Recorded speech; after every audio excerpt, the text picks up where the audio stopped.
লেবু আছে, কাঁচা লঙ্কা আছে, পাকা লঙ্কা আছে। এটা জিরা রাইস।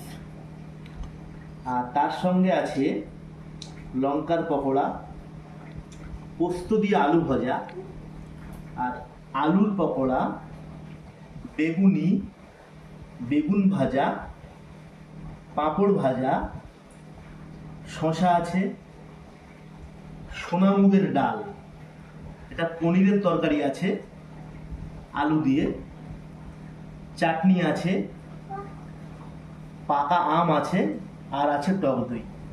এই খাবার দিয়েই আজকের আমি আমার ক্ষুধা নিবারণ করব। তাহলে আর বেশি কথা নয়, আজকের খাওয়া দাওয়া শুরু করছি। আপনার সঙ্গে থাকুন, দেখুন।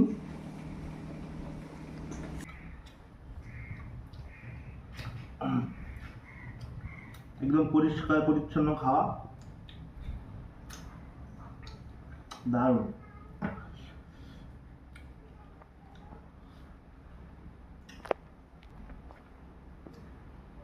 এই যে আমটা খাচ্ছি, এই আমটার নাম হচ্ছে আলফাজো। দারুণ টেস্ট, যদি বাজারে পাওয়া যায় কিনে খাবেন। মাখন। এটা টক দই খাবো, হ্যাঁ।